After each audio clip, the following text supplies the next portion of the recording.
തോക്ക് എന്ന് പറയുന്നത് അധോലോകത്തിൻ്റെതും സ്വാമി ആത്മീയതയുടെയും ഭാഗമാണ്. പൊട്ടിക്കേണ്ട അടുത്ത് ഞാൻ പൊട്ടിക്കും.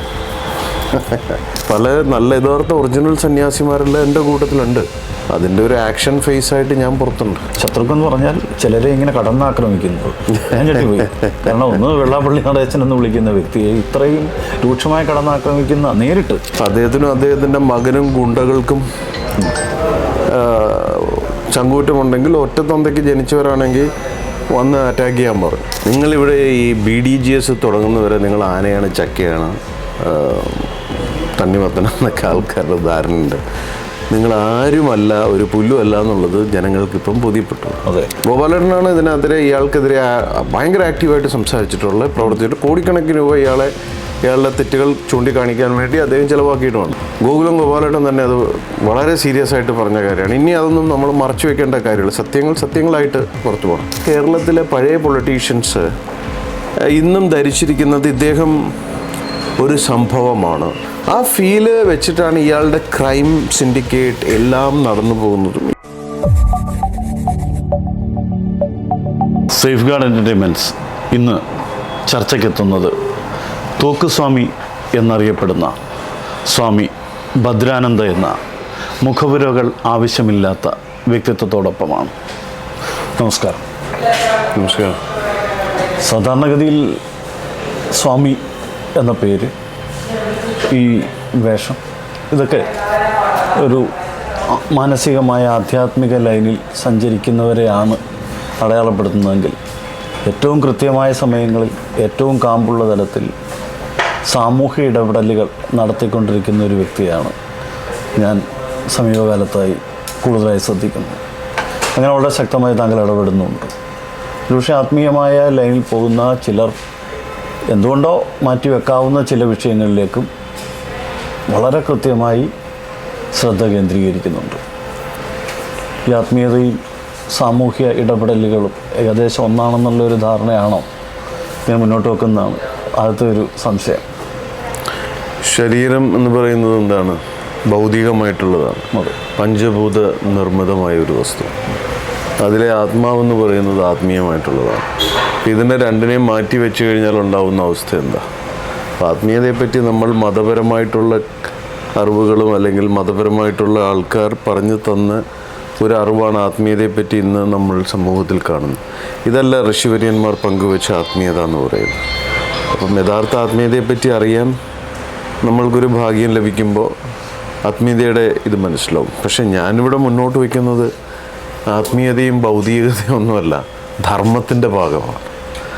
ധർമ്മത്തെപ്പറ്റി മാത്രമാണ് കൂടുതലും ഞാൻ ശ്രദ്ധ കേന്ദ്രീകരിക്കുന്നത് ഇതാണ്. പിന്നെ ഒരു ശരീരത്തിൽ ഒരു രോഗം വന്നു കഴിഞ്ഞാൽ ആ രോഗത്തെ നമ്മൾ എങ്ങനെ ദൂരീകരിക്കാൻ വേണ്ടി പ്രവർത്തിക്കുന്നു, അതുപോലെ തന്നെയാണ് ഒരു സന്യാസി സമൂഹത്തിൽ ഒരു പ്രശ്നം വന്നു കഴിഞ്ഞാൽ അതിനെ ക്ലിയർ ചെയ്യാൻ മുന്നിട്ടിറങ്ങേണ്ടത്. കാരണം സന്യാസിയെ സംബന്ധിച്ചിടത്തോളം ഒരു സമൂഹവും അവൻ്റെ ശരീരവും ഒരുപോലെയാണെന്നുള്ള വിശ്വാസമാണ് എനിക്കുള്ളത്.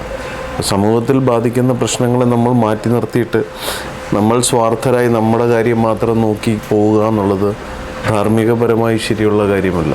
ഇപ്പോൾ ധർമ്മശാസ്ത്രം പഠിക്കുമ്പോൾ വളരെ വലുതായി, ഇപ്പോൾ രാജാവ് പോലും രാജാവിൻ്റെ അഭാവത്തിൽ രാജാവിനെ കൊണ്ട് ധർമ്മം സ്ഥാപിക്കാൻ വേണ്ടി യുദ്ധം ചെയ്യിപ്പിച്ച സന്യാസികൾ ഉണ്ടായിരുന്ന ഒരു രാജ്യമാണ്. അപ്പോൾ പിന്നെ രാജാവില്ലെങ്കിലും ആ ജോലി സന്യാസി ചെയ്ത് കാണിച്ചു കൊടുത്ത നാടുമാണ്. അപ്പം നമുക്ക് വെറുതെ ഇരിക്കാൻ പറ്റില്ലല്ലോ. സന്യാസിയുടെ ജോലി ഇവിടെ ഒരുപാട് വീണ്ടും ബാക്കിയുണ്ട്. സന്യാസികൾക്ക് പല തരമുണ്ട്. ഇപ്പം മഠത്തിൽ നാം കാണുന്ന ചില സന്യാസികൾ ചിലവർ പൊതുവെ പ്രതികരിക്കാറില്ല, കാണില്ല. പക്ഷെ എന്നെ സംബന്ധിച്ചിടത്തോളം ഇവിടുത്തെ പല നല്ല യഥാർത്ഥ ഒറിജിനൽ സന്യാസിമാരെല്ലാം എൻ്റെ കൂട്ടത്തിലുണ്ട്. അവരൊക്കെ അവരുടെ ഒരു സൈലൻറ്റ് ഇത് അവിടെ ഉണ്ടെങ്കിലും അതിൻ്റെ ഒരു ആക്ഷൻ ഫേസ് ആയിട്ട് ഞാൻ പുറത്തുണ്ട്. അവരുടെയൊക്കെ പ്രാർത്ഥനയും സപ്പോർട്ടും സ്നേഹവും പിന്തുണയൊക്കെ എനിക്ക് എവിടെന്നെങ്കിലുമൊക്കെ ഉണ്ടാവണമല്ലോ, ഇല്ലെങ്കിൽ രാജ്യം നിലനിൽക്കില്ല. അങ്ങനെ ഒരു കരുത്ത് കിട്ടുന്നുണ്ട്. അത് അവിടെയാണ് ഞാൻ പറയുന്നത്. യഥാർത്ഥ സന്യാസികളും അത് ഹിന്ദു, മുസ്ലിം, ക്രിസ്ത്യൻ എന്നൊന്നുമില്ല. ഇപ്പോൾ പള്ളിയിലെ തന്നെ പുരോഹിതന്മാർ എത്രയോ പേര്, ഇപ്പം സിബു ഇരുമ്പനക്കൽ പോലുള്ള ഇപ്പോൾ KCBCയിലുണ്ടായിരുന്നു, അതുപോലത്തെ അദ്ദേഹം ആ അച്ഛനും അച്ഛൻ്റെ കൂടെയുള്ള ഒരുപാട് പ്രീസ്റ്റുകൾ അതുപോലെ ഒരുപാട് മുസ്ലിം പണ്ഡിതന്മാർ, ഹിന്ദു സന്യാസികൾ, ഇപ്പോൾ ശിവഗിരിയിലെ മഠത്തിലെ സച്ചിദാനന്ദ സ്വാമിയെ പോലുള്ള അവിടുത്തെ എത്രയോ സന്യാസിമാർ, എത്രയോ ആൾക്കാർ. ഇത് ഇവിടുത്തെ കേരളത്തിന്, ഇത് കഴിഞ്ഞാൽ കേരളം വിട്ട് കഴിഞ്ഞാൽ പിന്നെ അത് നമ്മുടെ ഒരു ഗ്യാങ് തന്നെയുണ്ട്. പക്ഷേ പൊതുവിൽ ഈ സന്യാസി എന്ന കൺസെപ്റ്റിൽ വരുന്ന ആൾക്കാരുടെ ഒരു ധാരണ പ്രകാരം നമ്മൾ കണ്ടുവരുന്നത് ഇതൊന്നും എൻ്റെ ഡിപ്പാർട്ട്മെൻ്റ് അല്ല, അഴിമതി അത് അവരുടേതായിക്കോട്ടെ, അല്ലെങ്കിൽ മറ്റുള്ള സ്വജനപക്ഷപാതം അതങ്ങനെ ആയിക്കോട്ടെ, ബ്യൂറോക്രസിയുടെ കറപ്ഷൻ അതങ്ങനെ പോയിക്കോട്ടെ, ഞാൻ ഈ ലോകത്ത് ശാന്തിയുടെ മന്ത്രം ഇങ്ങനെ ഉരുവിട്ടുകൊണ്ട് അങ്ങനെയാണ് അവരുടെ രീതി. പക്ഷേ എന്നെ സംബന്ധിച്ചിടത്തോളം ഞാൻ ഇടയ്ക്കിടയ്ക്ക് എല്ലാ ആൾക്കാരെയും വിളിച്ചിട്ട് എൻ്റേതായ ഭാഷയിൽ സംസാരിക്കുകയും ഞാൻ ചില പ്രശ്നങ്ങളൊക്കെ ഉണ്ടാക്കുകയും അവരെ മാറ്റിയെടുക്കുക എന്നുള്ളത് എൻ്റെ ജോലിയല്ലേ. അപ്പോൾ സ്വാഭാവികമായി അവർക്ക് ശരിയും തെറ്റും മനസ്സിലാകുമ്പോൾ അവർ സപ്പോർട്ട് ചെയ്ത് തുടങ്ങും. പിന്നെ ഞാൻ കാണിക്കുന്ന പോലെ ഒരു പോരാട്ട സ്റ്റൈലിൽ എല്ലാവരും വരണം എന്നില്ല. അത് എല്ലാത്തിനും ഒരു യുണീക്ക്നെസ് ഉണ്ടാവും. അത് ലോകത്ത് ചിലപ്പോൾ അത് എനിക്കൊരു പ്രത്യേകതയായിട്ട് ഈശ്വരൻ എന്നെ അങ്ങനെ നിർമ്മിച്ചത് കൊണ്ടാവും ഞാനിങ്ങനെ ആയിപ്പോയത്. പക്ഷെ അവരുടെയൊക്കെ മാനസികമായിട്ടുള്ളൊരു സപ്പോർട്ട് എനിക്കുണ്ട്. പിന്നെ ആ സപ്പോർട്ട് നോക്കി ഇത്രയും നാൾ ഇരുന്നിരുന്നെങ്കിൽ എനിക്കിന്ന് പ്രതീക്ഷിക്കാൻ ഇങ്ങനത്തെ നിങ്ങൾ കാണുന്ന ഒരു രീതിയിൽ എനിക്ക് വരാൻ പറ്റില്ലായിരുന്നു. ഇപ്പോൾ റീസെൻ്റായിട്ടാണ് ഈ സപ്പോർട്ടുകൾ വന്നു തുടങ്ങിയത്, കണ്ടു തുടങ്ങിയത്. പക്ഷെ എല്ലാവർക്കും എന്നോടൊരു സ്നേഹമുണ്ട്. ചിലത് പ്രകടിപ്പിക്കാറുണ്ട്, ചിലർ പ്രകടിപ്പിക്കാറില്ല. അത്രേ ഉള്ളൂ. തോക്കുസ്വാമി എന്ന ഒരു പേര് അതൊരു ബ്രാൻഡാക്കി മാറ്റിയപ്പോൾ അതിനുള്ളിൽ കൃത്യമായിട്ടുണ്ട് ആറ്റിറ്റ്യൂഡ്. വെറും സ്വാമിയല്ല, പൊട്ടിക്കും. തോക്ക് എന്ന് പറയുന്നത് അധോലോകത്തിൻ്റെതും സ്വാമി ആത്മീയതയുടെയും ഭാഗമാണ്. പൊട്ടിക്കേണ്ട അടുത്ത് ഞാൻ പൊട്ടിക്കും. ആ ആറ്റിറ്റ്യൂഡിൻ്റെ പ്രതീകമായിട്ട് ബ്രാൻഡിങ് മാറിയെന്ന്. കാരണം ഈ റീസെൻ്റ്ലി താങ്കൾ ഇടപെട്ട് 1-2 സംഭവങ്ങൾ, കാരണം ഒന്ന് ഈ മെഡിക്കൽ കൗൺസിലിൻ്റെ കേസ് പറഞ്ഞിട്ടുണ്ടായിരുന്നു, ഞാൻ റീസെൻ്റ്ലി കേട്ടതാണ്. NMCയുടെ യെസ്. അതൊന്നും എത്ര ആത്മീയ പക്ഷക്കാർ ഇടപെട്ടിട്ടുണ്ട് അതിൽ. ഇതൊരു സാധാരണ ഒരു എഡ്യൂക്കേഷൻ മെഷീനറിയുടെ ഭാഗമാണത്. എത്ര പേര് ഇടപെടും. അവരിടപെടുന്നതും അഥവാ ഇനി ഏതെങ്കിലും ആത്മീയക്കാർ ഇടപെട്ടിട്ടുണ്ടെങ്കിൽ അത് അവർ ആത്മീയതയുടെ പിന്നിൽ നടത്തുന്ന സ്ഥാപനങ്ങളെ രക്ഷിക്കാൻ വേണ്ടിയിട്ടായിരിക്കും. ഇതങ്ങനല്ല, വിദ്യാർത്ഥി പക്ഷത്താണ് നിന്നത്. എനിക്ക് ശരിയെന്ന് തോന്നുന്നത്, എനിക്ക് തന്നെ വേണ്ടപ്പെട്ട മെഡിക്കൽ കോളേജുകളുണ്ട്. ഞാൻ 2 ഗ്രൂപ്പുമായിട്ട് സംസാരിച്ചിട്ടാണ് ഞാൻ പോയത്. ഞാൻ പറഞ്ഞു എനിക്ക് ശരിയെന്ന് തോന്നുന്നത് ഞാൻ ചെയ്യും. അപ്പോൾ എന്നെ സംബന്ധിച്ചിടത്തോളം എൻ്റെ കൂടെ ഉള്ള ബിസിനസ്സുകാരായിക്കോട്ടെ, അവരൊന്നും എന്നെ ഒന്നിനും തടയില്ല. കാരണം അവർക്ക് തെറ്റ് പറ്റിയിട്ടുണ്ടെങ്കിൽ അവരെൻ്റെ പ്രതികരണങ്ങളോടുത്ത് തിരുത്തുന്ന ഒരു കാഴ്ചപ്പാട് മാത്രമേ ഞാൻ എപ്പോഴും കണ്ടുള്ളൂ. അതിൽ എനിക്കൊന്നും അവരോട് അഭിമാനമേ ഉള്ളൂ. കാരണം എൻ്റെ ജോലി എന്ന് പറയുന്നത്, ഇപ്പോൾ ഗൂഗിളും ഗോപാലേട്ടനെ തന്നെ എടുക്കാം. എൻ്റെ അടുത്ത് ഇടയ്ക്കിടയ്ക്ക് ചേട്ടൻ പറയും, നിങ്ങളെന്നും സമൂഹത്തിലൊരു തിരുത്തൽ ശക്തിയായിട്ടിരിക്കണം. ഞാനൊരു തെറ്റ് കാണിച്ചാൽ പോലും, അല്ലെങ്കിൽ നമ്മൾ കാണിച്ചാലും നിങ്ങളത് തിരുത്തണം. പക്ഷെ എനിക്ക് ഗോപാലേട്ടൻ്റെ അടുത്ത് അങ്ങനെ തിരുത്തേണ്ട ആവശ്യം വരാറില്ല. എന്നാൽ ചില കാര്യങ്ങൾ നമ്മൾ സ്ട്രോങ് ആയിട്ട് എടുക്കണം. അത് എടുത്തില്ലെങ്കിൽ നമ്മൾ നമ്മുടെ വ്യക്തിത്വത്തെ ഇല്ലാതാക്കുന്ന പോലെയാണ്. അല്ല, ഇങ്ങനൊരു ഫിനാൻഷ്യൽ സ്ട്രക്ചർ അല്ലെങ്കിൽ ഇങ്ങനൊരു ബർഡൻ കുട്ടികളുടെ മേലുണ്ടെന്ന് വലിയ ശതമാനം പേര് അറിയുന്നത് ഈ കഴിഞ്ഞ ദിവസം പ്രസ്താവനയോടെയാണ്. അത് ആക്ച്വലി എൻ്റെ എനിക്കറിയുന്ന കുറേ കുട്ടികൾ MBBS പഠിക്കുന്ന കുട്ടികളാണ് ഈ വിഷയം പറഞ്ഞത്. കോളേജിലെ എല്ലാ പ്രശ്നങ്ങളും അവരുടെ ഒരു ചേട്ടനെ പോലെ അല്ലെങ്കിൽ ഒരു വീട്ടിലംഗത്തെ പോലെ വന്ന് അവരെന്നോട് സംസാരിക്കുമ്പോൾ എനിക്കത് ഡിനൈ ചെയ്യാൻ പറ്റില്ല. കാരണം അവരെന്നെ അത്രയും, അത് കുട്ടികളെന്നല്ല, ആരൊരു കാര്യം വന്ന് എന്നോട് പറഞ്ഞാലും അത് എൻ്റെ ചെവിയിലെത്തിക്കുന്നത് അത് ഈശ്വരനായിട്ടാണെന്ന് ഞാൻ വിശ്വസിക്കുന്നു. അപ്പോൾ എനിക്കത് അതിനനുസരിച്ച് പ്രതികരിക്കാനും പ്രവർത്തിക്കേണ്ടത് എൻ്റെ ധർമ്മമാണ്. അതിൽ ഞാൻ സമൂഹത്തിന് കൊടുക്കുന്ന ഒരൊറ്റ സിംഗിൾ മെസ്സേജ് എന്താണെന്ന് വെച്ചാൽ, നമുക്കൊരു മനസ്സ് മതി. നമുക്കിപ്പോൾ ഈ കുട്ടികൾക്ക് വേണ്ടിയിട്ട് ഇങ്ങനെ നമുക്ക് ആ കുട്ടികളുടെ അടച്ച ഫീസ് അല്ലെങ്കിൽ അത് നമ്മളുടെ പോക്കറ്റിൽ നിന്നെടുത്ത് കൊടുക്കാനോ അല്ലെങ്കിൽ നമ്മൾ വേറെ ഒന്നും ചെയ്യണമെന്നില്ല. നമ്മൾ ഒരു പ്രതികരിക്കാനുള്ള അല്ലെങ്കിൽ അവർക്ക് വേണ്ടി ഒരു ഫോൺ കോൾ ചെയ്യാനുള്ള, ചില ആൾക്കാരുമായിട്ട് സംവാദിക്കാനുള്ളൊരു മനസ്സ് മാത്രം മതി. നമുക്ക് ആ ഒരു മനസ്സുണ്ടെങ്കിൽ ഈ ലോകത്ത് എത്രയോ ആൾക്കാരെ നമുക്ക് രക്ഷിക്കാൻ പറ്റും. ഒരു ഗവൺമെൻറ് ഉദ്യോഗസ്ഥൻ്റെ അടുത്തൊരു അപേക്ഷയായിട്ട് വരുന്നവർക്ക് അവിടെ വായിക്കുക, അല്ലെങ്കിൽ ഒരു പോലീസ് ഓഫീസറുടെ അടുത്തൊരു പരാതി വരുമ്പോൾ അത് വായിച്ചിട്ട് അവരെ ശ്രദ്ധിക്കുക, അവരുടെ 2 മിനിറ്റ് അവരെ കേൾക്കുക. കാരണം അവരൊരു ഈശ്വരനെ പോലെ കണ്ടിട്ടാണ്, അല്ലെങ്കിൽ ഒരു ഈശ്വരാംശം വേറൊരാളിലുണ്ടെന്ന് ധരിച്ചിട്ടാണ് നമ്മളെ കാണുന്നത്. അതാണ് മാനവസേവ മാധവസേവ എന്ന് പറയുന്നത്. അപ്പോൾ ഈ മാനവസേവ എന്ന് പറയുമ്പോൾ നമ്മുടെ അപ്പുറത്തിരിക്കുന്ന ആളിലൊരു ഈശ്വരാംശം ഉള്ളതുകൊണ്ടാണല്ലോ ഒന്ന് സഹായം ചോദിക്കുന്നത്. തീർച്ചയായും. അപ്പം നമ്മൾ ചിന്തിക്കണം, നമ്മൾ എന്തോ ഒരു ദൈവീകത ഉള്ളതെന്ന് അദ്ദേഹം വിശ്വസിച്ചിട്ടാണ് വരുന്നത്. അപ്പം അവർക്കൊരു വായിച്ചിട്ട് ഒരു കരുണ അല്ലെങ്കിൽ ഒരു സഹായം നമ്മൾ ചെയ്യുമ്പോൾ അത്രയും കർമ്മപുണ്യമേ നമുക്ക് കൂടുള്ളൂ. Man lives for others and animals lives for themselves എന്നാണ്. മൃഗങ്ങളാണ് തനിക്ക് വേണ്ടി ജീവിച്ചുകൊണ്ടിരിക്കുന്നത്. ആനിമലുടെ സ്വഭാവം അങ്ങനെയാണ്. പക്ഷെ മനുഷ്യൻ മറ്റുള്ളവർക്ക് വേണ്ടി ജീവിക്കാനാണെന്നാണ് പറയുന്നത്. പക്ഷേ ഇന്ന് ഞാൻ കാണുന്നത് നമ്മളെ കൂടുതൽ സ്നേഹിക്കുന്നത് മൃഗങ്ങളാണ്, മനുഷ്യരെ കാണാതെ. നേരെ തിരിഞ്ഞു എന്നാണ് എനിക്ക് തോന്നുന്നത്. അപ്പോൾ എല്ലാവരെയും ഇഷ്ടപ്പെടാൻ പഠിച്ചാൽ മതി. എല്ലാവരിലും ഒരു നമ്മൾ ജീവിക്കുന്നു, എല്ലാവരിലും ഒരു ഭദ്രാനന്ദ് ജീവിക്കുന്നു, അല്ലെങ്കിൽ എല്ലാവരിലും ഒരു തോക്കുസ്വാമി ഉണ്ട് എന്ന് നമ്മൾ ചിന്തിച്ചാൽ നമുക്ക് അവരോടൊക്കെ ഇഷ്ടം തോന്നും. ഇല്ല, ആ ഒരു ആറ്റിറ്റ്യൂഡ് അല്ലെങ്കിൽ ആ ഒരു ധർമ്മപക്ഷം എന്നുള്ള ബോധം കൊണ്ടാണോ അടുത്ത ശത്രുക്കൾ ഉണ്ടാകുന്നത്? കാരണം എനിക്ക് ശത്രുക്കൾ എന്ന് പറഞ്ഞാൽ ചിലരെ ഇങ്ങനെ കടന്നാക്രമിക്കുന്നത് ഞാൻ ഞെട്ടിപ്പോയി. കാരണം ഒന്ന് വെള്ളാപ്പള്ളി നടേശൻ എന്ന് വിളിക്കുന്ന വ്യക്തിയെ ഇത്രയും രൂക്ഷമായി കടന്നാക്രമിക്കുന്ന, നേരിട്ട് ആക്രമിക്കുന്ന ഞാൻ ഇപ്പം കഴിഞ്ഞ താങ്കളുടെ പ്രസ് മീറ്റിലാണ് കണ്ടത്. ഒപ്പം BJPയുടെ സംസ്ഥാന പ്രസിഡൻ്റായിരിക്കുന്ന വ്യക്തിയെയും ഇതേ വേവിലെങ്കിൽ തന്നെ കടന്നാക്രമിക്കുന്നുണ്ട്. ഇവരെ ഏകദേശം ഒരേ തലത്തിൽ കെട്ടുന്നു. ഒരാളെ കള്ളമെന്ന് വിളിക്കുമ്പോൾ വേറൊരാളെ വിളിച്ചൊരു പേര് അങ്കിൾ ബൺ എന്നാണ്. ഇത് വളരെ അത്ഭുതകരമാണത്. ഇത് വെറുതെ ഒന്നുമില്ല. അത് എനിക്ക് അവരോട് വിരോധമൊന്നുമില്ല. പേഴ്സണലി എനിക്ക് അവരോട് ആരോടും വിരോധമില്ല. ഒരു പോലീസുകാരൻ അവൻ ചിലപ്പം ഭയങ്കരമായിട്ട് പ്രതികരിക്കും ഡ്യൂട്ടി സമയത്ത്. അദ്ദേഹം ആദ്യമായിട്ടായിരിക്കും ഇവരെയൊക്കെ കാണുന്നത്, കള്ളന്മാരെ കാണുന്നത്. എനിക്കൊരു പോലീസ് ബ്ലഡാണ്. എൻ്റെ അമ്മൂമ്മ ആദ്യത്തെ പോലീസ് വനിതാ SI ആയിരുന്നു. ഞാൻ വളർന്ന പോലീസിൻ്റെ സ്വഭാവത്തിലാണ്. എനിക്ക് പോലീസിനോട് അങ്ങനെ ഒരു പ്രത്യേക ഒരു ക്യാരക്ടറുണ്ട്. അതുകൊണ്ട് ചില സമയത്ത് ഞാൻ അങ്ങനെയാണ്. എനിക്കറിയില്ല, ഞാനങ്ങനെ ആയിപ്പോയി. അല്ല, കേരളത്തിൽ ധാരാളം പേരുണ്ടെങ്കിലും വെള്ളാപ്പള്ളി നടേശൻ ടാർഗറ്റ് ചെയ്യപ്പെട്ടോ? ഇന്നിപ്പോൾ ചെയ്ത ഒരു കാര്യം അങ്ങത് കണ്ടു കാണില്ല. ഞാനിപ്പോൾ വരുന്നത് ആലപ്പുഴയിൽ നിന്നാണ്. നമ്മളെല്ലാവരും, ഞാനും നമ്മുടെ ആൾക്കാരെല്ലാവരും, അഡ്വക്കേറ്റ് ഡോൾഗോജിയും അതുപോലെ രാജശേഖരൻജിയും, നമ്മളെല്ലാവരും അവിടെ SP വിഷ്ണു പ്രദീപ് TK എന്ന് പറയും, അവിടുത്തെ പോലീസ് ചീഫാണ് ആലപ്പുഴയിൽ.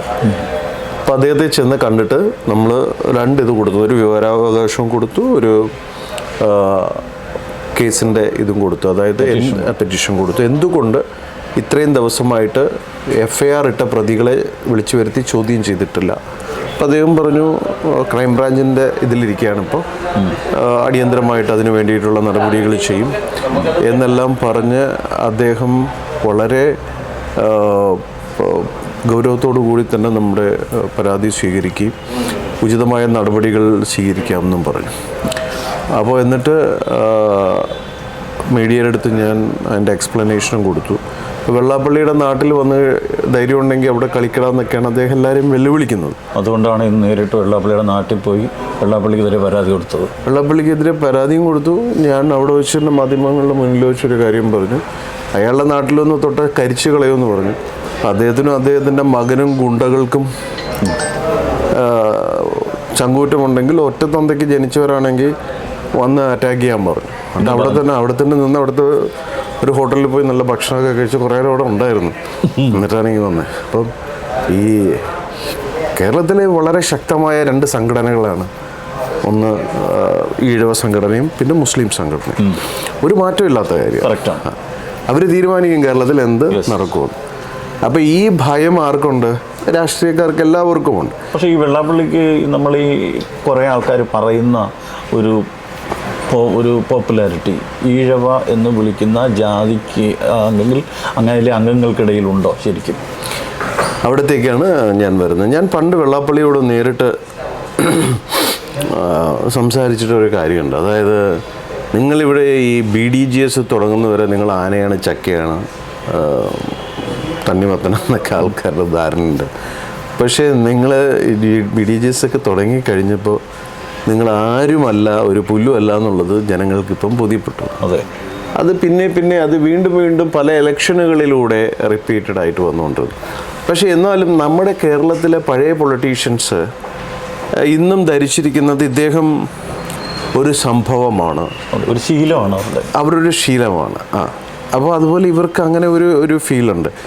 ആ ഫീല് വെച്ചിട്ടാണ് ഇയാളുടെ ക്രൈം സിൻഡിക്കേറ്റ് എല്ലാം നടന്നു പോകുന്നതും ഇയാൾ ഇങ്ങനെ തന്നെ മുന്നോട്ട് പോകുന്നതിൻ്റെ കാരണവും അതാണ്. അപ്പം ഈ 124 കേസ് അല്ലേ, 124 കേസ് മൊത്തം. ഈ 124 കേസിൽ ഒന്നിൽ മാത്രമേ വിജിലൻസ് അന്വേഷണം വന്നിട്ടുള്ളൂ. ഇത്രയും കേസുകൾ ചെയ്ത ആൾ ഇങ്ങനെ നിലനിൽക്കുന്നത് ഇയാളെ എല്ലാവരും ഇടതും വലതും BJP ഒരുപോലെ സപ്പോർട്ട് ചെയ്യുന്നതെന്ന് വെച്ചാൽ ഇയാൾക്ക് ഈ ഈഴവ സമുദായത്തിൻ്റെ എന്തോ ഒരു വലിയ ദിവ്യനാണ്, അതുമായി ബന്ധപ്പെട്ടൊരു ഇതുണ്ടെന്നാണ്.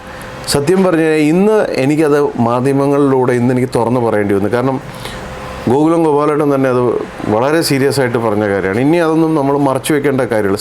സത്യങ്ങളായിട്ട് പുറത്തു പോകണം.